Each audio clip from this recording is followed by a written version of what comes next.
ನಮಸ್ಕಾರ ಎಲ್ಲರಿಗೂ. ಸತ್ಯಯೋಗಕ್ಕೆ ಹೋಗೋಣ ಅಂತ. ಸತ್ಯಯೋಗದಾಗ ದಂಪತಿಗಳು ಇರ್ತಾರ, ಕಶ್ಯಪ್ ಮಹರ್ಷಿ ಮತ್ತ ದಿತಿ ಅಂತ ಹೇಳಿ. ಅವ್ರೀಗ ಅವಳಿ ಜೋಳಿ ಮಕ್ಳು ಇರ್ತಾವ. ಅವ್ರ ಹೆಸರೇನ ಹಿರಣ್ಯಾಕ್ಷ ಮತ್ತ ಹಿರಣ್ಯ ಕಶ್ಯಪ. ಇವ್ರದ್ದು ಇಬ್ರದ್ದು ನೀವು ಹೆಸರು ಕೇಳಿರ್ತೀರಿ, ಮೇ ಬಿ ಸ್ಟೋರಿನೂ ಕೇಳಿರ್ಬೋದು. ಈಗ ಹಿರಣ್ಯಾಕ್ಷ ಅಂದ್ರ ಬ್ರಹ್ಮಂದು ದೊಡ್ಡ ತಪಸ್ ಮಾಡ್ತಾನಂತ. ಎಷ್ಟು ದೊಡ್ಡ ತಪಸ್ ಮಾಡ್ತಾನಂದ್ರ ಬ್ರಹ್ಮ ಅಂದ್ರ ಪ್ರತ್ಯಕ್ಷ ಆಗಿ ಅವ್ನ್ ಕೇಳಿದ ವರ್ಕ್ ಹೂನು ಅಂತಾನ. ಅಷ್ಟ್ ದೊಡ್ಡ ತಪಸ್ ಮಾಡಿರ್ತಾನ ಹಿರಣ್ಯಾಕ್ಷ. ಬ್ರಹ್ಮ ಪ್ರತ್ಯಕ್ಷ ಆದಾಗ ಅವ ಹಿರಣ್ಯಾಕ್ಷ ಏನ್ ಕೇಳ್ತಾನ ಅಂತಂದ್ರ, ಬ್ರಹ್ಮಗ್ ಏನ್ ಬರ ಕೇಳಿರ್ತಾನಂತಂದ್ರ ಹಿರಣ್ಯಾಕ್ಷ, ನಂಗ ಯಾ ಮನುಷ್ಯ ಆಗ್ಲಿ, ಯಾ ದೈತ್ಯ ಆಗ್ಲಿ, ಯಾ ದಾನವಾಗ್ಲಿ, ಯಾ ದೈವ ಆಗ್ಲಿ, ಅಂದ್ರ ದೇವ್ರು, ದಾನವರು, ಮನುಷ್ಯರು, ಬೀಸ್ಟ್ಗಳು, ಪ್ರಾಣಿಗಳು, ದೊಡ್ಡ ಅಂದ್ರ ಎದರ್ದಿಂದನೂ ನನಗ್ ಸಾವಾಗ್ಬಾರ್ದು ಅಂತ ಹೇಳಿ ಕೇಳಿರ್ತಾನ. ಅವಾಗ ಬ್ರಹ್ಮ ಅದನ್ನ ವರ ಕೊಟ್ಟಿರ್ತಾನ, ಹೂನು ಅಂದಿರ್ತಾನ. ಯಾಕಂದ್ರ ಅಷ್ಟ್ ದೊಡ್ಡ ತಪಸ್ ಮಾಡಿರ್ತಾನ ಹಿರಣ್ಯಾಕ್ಷ. ಅದಾದ್ಮೇಲೆ ಏನಾಗ್ತದ, ಅವಂಗ ಎಷ್ಟು ಪವರ್ಫುಲ್ ಆಗಿರ್ತಾನ ಅಂದ್ರ ಜಗತ್ನಾಗ ಎಲ್ಲಾರು ಅವನಿಂದ ಹೆದರ್ಲಿಕ್ ಸ್ಟಾರ್ಟ್ ಮಾಡ್ತಾರ. ಇವನ್ ದೇವತೆಗಳು ಅವನಿಂದ ಹೆದರ್ಲಿಕ್ ಸ್ಟಾರ್ಟ್ ಆಗ್ತದ. ಆ ಟೈಮ್ನಾಗ ಅವಂದ ಕೈಯಾಗಿಂದ ಆಭರಣ, ವಸ್ತ್ರ, ಆಮೇಲೆ ಕಿರೀಟ ಆಗ್ಲಿ, ಶಸ್ತ್ರ ಆಗ್ಲಿ, ಎಲ್ಲಾ ಒಂದ್ ಏನಾತ ಬಂಗಾರದಾಗ್ಲಿಕ್ ಸ್ಟಾರ್ಟ್ ಆತ. ಅಂದ್ರ ಅವ ಭೂಮಿನ್ ಎಷ್ಟ್ ಅಗಿಲಿಕ್ ಸ್ಟಾರ್ಟ್ ಮಾಡಿದ ಅಂದ್ರ ಬಂಗಾರ ತಗಿಲಿಕ್ಕ ಪೂರ್ತಿ ಅವ ಭೂಮಿದೇನ ಗ್ರಾವಿಟೇಷನಲ್ ಫೋರ್ಸ್, ಭೂಮಿ ಶಕ್ತಿ ಇರ್ತದಲ್ಲ, ಅದು ಕಳ್ಕೊಳಿಕ್ ಸ್ಟಾರ್ಟ್ ಆತ. ಅಷ್ಟ್ ಅಗಿಲಿಕ್ ಸ್ಟಾರ್ಟ್ ಮಾಡ್ದವ. ಭೂಮಿನ ಅವ ಕೈಂಡ್ ಆಫ್ ಮುಚ್ಚಿಟ್ಕೊಂಡಂಗ. ಅಂದ್ರ ಭೂಮಿ ಪೂರ್ತಿ ಸಮುದ್ರದಾಗ ಹೋಗಿ ಕೂತ್ ಬಿಟ್ಟಿತ್ತು. ಯಾರಿಗೂ ಭೂಮಿ ಕಾಣ್ತಿರ್ಲೇ ಇಲ್ಲ, ಅಷ್ಟ್ ಒಳಗ್ ಹೋಗಿ ಕೂತ್ ಬಿಟ್ಟಿತ್ತದ.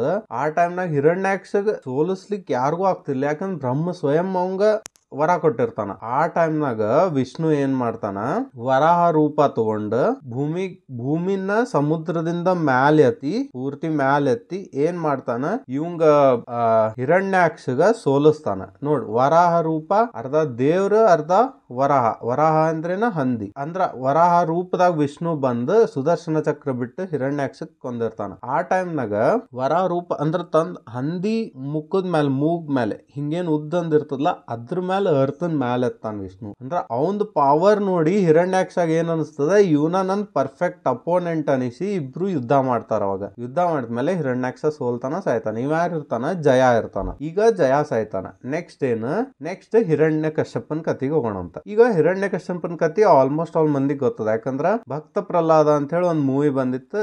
ದ ಗ್ರೇಟ್ ರಾಜ್ಕುಮಾರ ಮತ್ತು ಪುನೀತ್ ರಾಜ್ಕುಮಾರ್ ಅದ್ರಾಗ ಇದ್ರ. ಆ ಮೂವಿ ಆಲ್ಮೋಸ್ಟ್ ಆಲ್ ಜನ ನೋಡಿರ್ತೀರಿ. ಸೊ ಈಗ ಅದನ್ನ ಶಾರ್ಟ್ ನಾಗ ಬರೀ ಏನ್ ವರ ಇತ್ತ, ಅವ್ ಹೆಂಗ್ ಸತ್ತ ಅಂತ ನೋಡೋಣ ಅಂತ. ಏನಾಗ್ತದ, ಹಿರಣ್ಯ ಕಶ್ಯಪನವ ವಿಷ್ಣುನ ವಿರುದ್ಧ ಇರ್ತಾನ ಪೂರ್ತಿ. ಅವನು ರಾಕ್ಷಸನ ಇರ್ತಾನ. ವಿಷ್ಣು ಅಂದ್ರ ಆಗ್ಬರ್ತಿರೋದಿಲ್ಲ ಅವಂಗ. ಆದ್ರ ಅವನ್ ಮಗ ಪ್ರಹ್ಲಾದ ಏನ ವಿಷ್ಣುನ್ ದೊಡ್ಡ ಭಕ್ತ. ಅವ ಯಾವತ್ಲು ಸದಾ ನಾರಾಯಣ್ ಅಂದ್ರ ಬಾಯಾಗ ವಿಷ್ಣುನ್ ಹೆಸರನ್ನ ಇರ್ತೈತೆ ಯಾವತ್ಲು. ಆ ಟೈಮ್ನಾಗ ಅವ ಅಪ್ಪ ಮಗ ಹೊಡೆದಾಟ. ಇವ ಅಪ್ಪ ವಿಷ್ಣು ಕೆಟ್ಟ ಅನ್ನವ, ಮಗ ವಿಷ್ಣುನ ಒಟ್ಟ ಎಲ್ಲ ಅಂತ ಅವ ಮಗ. ಸೊ ಆ ಟೈಮ್ನಾಗ ಏನಾಗ್ತದ, ಹಿರಣ್ಯ ಕಶ್ಯಪ ಭಕ್ತ ಪ್ರಹ್ಲಾದ ಕೇಳ್ತಾನ, ಎಲ್ಲಿದಾನಪ್ಪ ವಿಷ್ಣು, ತೋರಿಸು, ನೋಡೇ ಬಿಡೋಣ ಅಂತ ಹೇಳಿ. ಅವಾಗ ಭಕ್ತ ಪ್ರಹ್ಲಾದ ಹೇಳ್ತಾನ, ನೀ ಏನೇನ್ ನೋಡ್ಲಿ ಅತ್ತಿಯಲ್ಲ, ಎಲ್ಲಾದ್ರಾಗೂ ವಿಷ್ಣು ಇದಾನ. ನೀ ಏನ್ ಬೇಕಾದ್ ಮಾಡ, ಎಲ್ಲಾದ್ರಾಗೂ ವಿಷ್ಣು ಇರ್ತಾನ. ಈ ಟೈಪ್ ಹೇಳಿದ್ಮೇಲೆ ಹಿರಣ್ಯ ಕಶ್ಯಪಕ್ ಸಿಟ್ಟು ಬಂದ್ಬಿಡ್ತಾನೆ. ಹಿರಣ್ಯ ಕಶ್ಯಪ ಏನ್ ಮಾಡ್ತಾನ, ಎಲ್ಲಾ ಕಂಬ ಗಾಡಿ ಎಲ್ಲಾ ಹೊಡ್ಕೋತ ಹೋಗ್ತಾನ. ಅವಾಗ ಒಂದ್ ಕಂಬದಿಂದ ವಿಷ್ಣು ನರಸಿಂಹ ಅವತಾರ ತಗೊಂಡ್ ಬರ್ತಾನ. ಯಾವ ಟೈಮ್ನಾಗ, 3 ಸಂಜೆ ಹೊತ್ತು. ಯಾಕಂದ್ರ ಹಿರಣ್ಯ ಕಶ್ಯಪಿಗೆ ಏನ್ ವರ ಸಿಕ್ಕಿರ್ತದ ಅಂದ್ರ ಬ್ರಹ್ಮದಿಂದ, ಮನುಷ್ಯರಿಂದ ಆಲ್ಮೋಸ್ಟ್ ಆಲ್ ಸೇಮ್ ಇರ್ತದ. ಮನುಷ್ಯರಿಂದ ಸಾಯಬಾರ್ದು, ದೇವದಿಂದ ಸಾಯಬಾರ್ದು, ದೆವ್ವದಿಂದ ಸಾಯಬಾರ್ದು. ಆಮೇಲೆ ಅವ್ ಇನ್ನ ಎಕ್ಸ್ಟ್ರಾ ಏನ್ ಆಡ್ ಮಾಡ್ಕೊಂಡಿರ್ತಾನಂದ್ರ, ಮುಂಜಾನೆ ಹೊತ್ತು ಸಾಯಬಾರ್ದು, ರಾತ್ರಿ ಹೊತ್ತು ಸಾಯಬಾರ್ದು, ಒಳಗ್ ಸಾಯಬಾರ್ದು, ಹೊರಗ್ ಸಾಯಬಾರ್ದು, ಭೂಮಿ ಮೇಲೆ ಸಾಯಬಾರ್ದು, ಸಮುದ್ರದಾಗ ಸಾಯಬಾರ್ದು, ಆಕಾಶನಾಗ ಸಾಯಬಾರ್ದು. ಈ ಟೈಪ್ ಎಲ್ಲಾ ಆಡ್ ಮಾಡಿರ್ತಾನ ಅವ್ ಹಿರಣ್ಯಾಕ್ಷದ ಇದರದಿಂದ, ವರದಿಂದ. ಅವಾಗ ಏನಾಗ್ತದ, ನರಸಿಂಹ ಅವತಾರ ತಗೊಂಡ್ ವಿಷ್ಣು ಬಂದ್ಮೇಲೆ ಅವ ಏನ್ ಮಾಡ್ತಾನ, ವಿಷ್ಣು ಹಿರಣ್ಯ ಕಶ್ಯಪನ್ನ ತನ್ ತೊಡಿ ಮೇಲೆ ಇಟ್ಕೊಂಡು ತಾ ಹೊಚ್ಚಲದ ಮೇಲೆ ಕೂಡ್ತಾನ.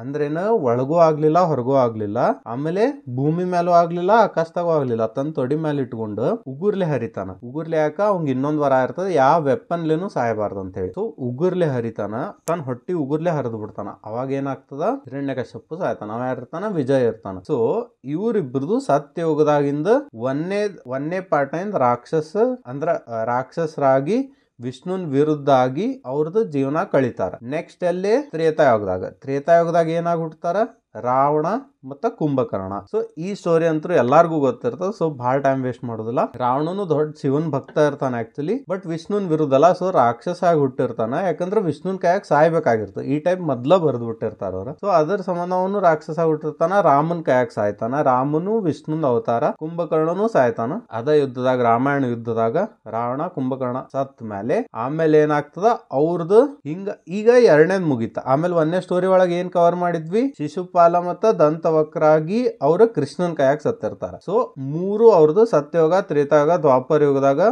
ಅವ್ರದ್ದು ಜನ್ಮ ಅವ್ರ ಕಳೀತಾರ. ಅಂದ್ರೆ ವಿಷ್ಣುನ್ ವಿರುದ್ಧ ಆಗಿ ಹುಟ್ಟಿ ಆಮೇಲೆ ಅವ್ರದ್ದು ಯಥಾ ಪ್ರಕಾರ ಅವ್ರಿಗೆ ಏನ್ ಶಾಪ ಸಿಗ್ತದಲ್ಲ ಅದನ್ನ ಮುಗಿಸಿ ವಾಪಸ್ ವೈಕುಂಠಿಗೆ ಹೋಗಿ ವಿಷ್ಣುನ್ ದ್ವಾರಪಾಲಕರಾಗಿ ತಮ್ಮ ಜೀವನ ನಡೆಸ್ತಾರೆ. ರಾಧೇ ರಾಧೆ.